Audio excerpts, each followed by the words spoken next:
Hello and welcome to iGeek's Top 100 NES Games of All Time, and we are in the 80s, my friends. We are at number 89, Solomon's Key. Oh yeah, Solomon's Key with Dana. And today we have with us a special guest. Steve, introduce our special guest. Yeah, so our special guest is our father, who growing up loved this game and would play this and not let us play our games. But oh, that's wrong. This was one of my favorite games. Yeah, this was one that you played until you were able to beat it. There were a couple of games like that. Yeah, this one and Zelda, Lolos, those were those kind of style games. On the Atari, it was the Indiana Jones. Yeah. So we have our dad here to help play this game because this was one of his favorites. Matter of fact, he's playing it right now. That's him playing it. And some of our fondest memories of as a family playing the Nintendo, the entertainment system that it was. I mean, it was almost a family event to... Well, I used to take the VCR recorder back then and was able to record each room and then figure out where everything was. Because back then the VCR was handy. Yeah, back in the days when we had those VHS tapes.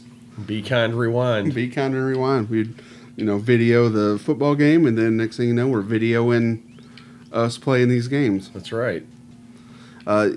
This is a puzzle game. Sure. And you do have 60 levels. 50 plus 15 hidden levels, but it says somewhere that there's only 64 levels. I don't know what that means. There's like 1 million levels. I don't think anyone could ever even know exactly how many there are. Except maybe the programmer. And there's no way to ever find out. The internet doesn't exist, I don't think.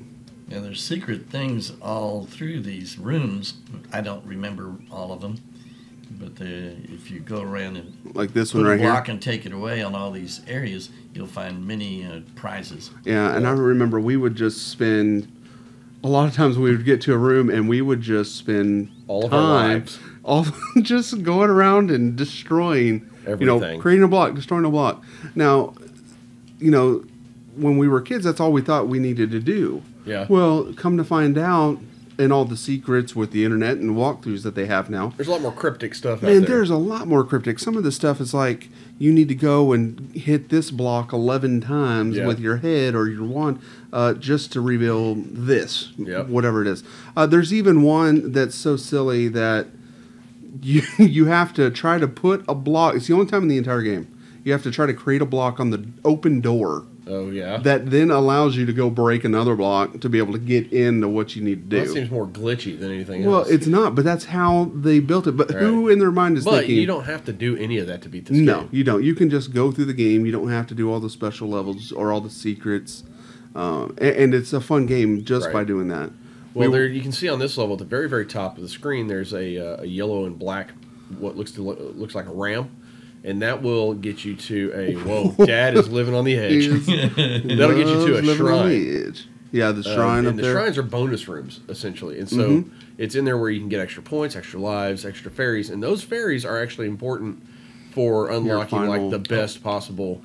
Dad is living on the edge. Yeah, you do have a best possible there are different endings. Outcome, different endings. There's also different scores. They had a deviation. Yeah, the GDV. The game deviation. Well, it's in the manual too. Yeah. I was looking at the manual. It's weird. It's but to get the highest rating on that is crazy. You have to do. It's called the game deviation value. Game deviation value, and to get the highest game deviation value, I think you have to get 80-something fairies. You can't die. You have to do every room. Well, okay, so they're in the manual. I'm looking at the manual right now. It has an explanation of it. And then the second paragraph says, what on earth is the ultimate game deviation value? How about you? Do you understand this advanced concept? I totally do. I do not. Thank you very much. And I think, like I said, I think the highest is a rated number like 82. It's not even 100. It's... Well, it takes everything into consideration. Nice moves. Really weird.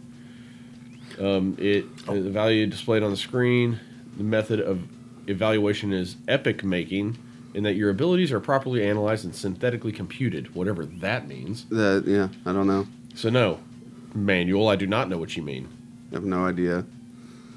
But there are some pretty fun cryptic things in here, like the if you get to level 17 without dying once, and you go to the farthest right unbreakable gray block, and you hit it 11 times with your head, then out jumps Bomberman Jack, and if you get him, then you turn into Bomberman Jack, and all the enemies turn into fairies, that's how you can get to the best possible ending.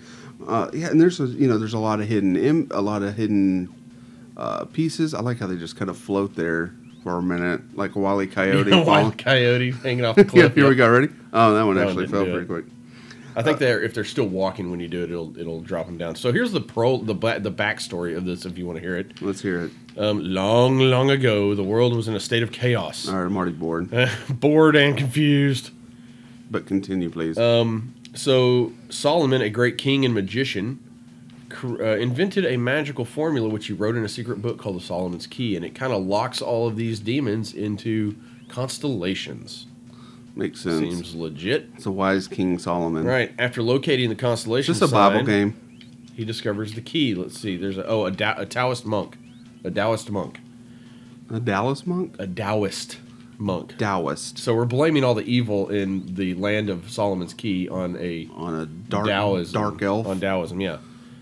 Anyways, this guy kind of unleashes everything, and then King Utra from the fairyland called Lyrac orders the wizard, Dana, to basically restore order to the world. There you go. There you go. That's it. That's the premise. That's what I felt when I played it as a child. Dana accepts his mission and steps into the forbidden land of the constellation sign. Yeah, and like I said, Dana. The one thing about this game that does bug me a little bit is the jump. That you have to press up to jump, but it's really not too bad. No, you get used to it after a while, but I mean, give me a button to jump. Mm-hmm. I think though they used one button for hitting, and then the other button was for fireballs, which we're going to see here in a second. So wait for him to go back, and then when you go around, press down and fireball, and it'll like right there. No, go punch it. Oh, now get. Oh no! The other fireball got in your way. That's all right. You're good. You got. All right, get past these two yahoos. It's all good. No, he's living on the edge. Run! Oh my gosh! That's one way to do it. So you can just jump over this guy by the by. Yeah, he's pretty. I'd wait for him to go the other way. He'll come fast at you once you get to his he'll level. Come swinging at you. He'll come. Now those little ogre guys are hilarious because in an earlier, they'll sometimes drop out of those weird mirrors, and they slam onto their head. There you go. Nice. Well done. Nice clear. Now, sorry. Go ahead. I don't remember what I was saying. You're talking about they were dropping out of mirrors. They drop out of mirrors and slam on their head and flip over and then start attacking. It is kind of silly. Oh, this one's tough. This is very difficult. This was definitely one that, when we were growing up, we would get to a new level like this. We would pause it. We would get the graph paper out. We would graph it out. You're going to need the key on the left. What? The key's on the... Yeah, the key is on the left. But we would graph it out. We would go to dinner and we would start trying to think to ourselves, okay, what do we need to do? How do we need to trap these balls? What's the best course of action? Oh, no. That's one way to do it. We probably need to get the graph paper back out. Right jumped into it. So we would grab that. We'd go to dinner. We would do this. Dad also would video it. Yeah. And play it back. We did this with Lolo too. We did it with Lolo. Any of those kind of puzzle games. Well, they're all based off of a grid system. This one's a 12 by 15 grid, and so you can kind of tell where everybody's going to go. Now, some of these sparkly ball things, some of them go faster than others. Every single one on this screen is going the same speed, but there are some that fly. Some that do go really fast, and there's some levels even later that are so unfair because if you don't do something immediately like shoot a fireball or jump, then you immediately die, and they just troll you later on. There's even one where you start at the top and you start falling, and if you don't start placing blocks in then you're not going to be able to get back up to the top.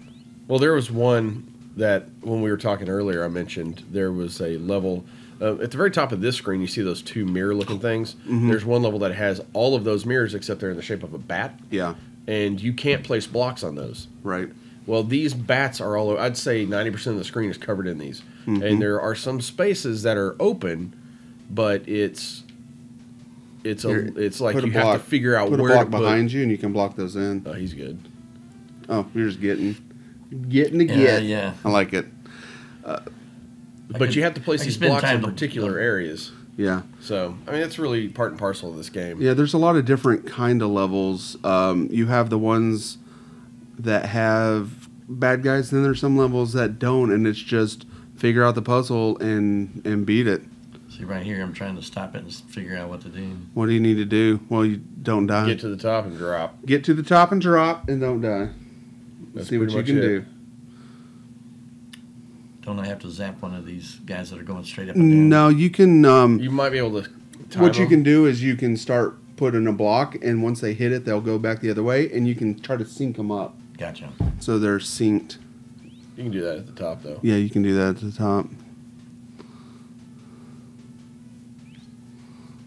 Because now they're just the same again. Yeah, they're doing pretty good.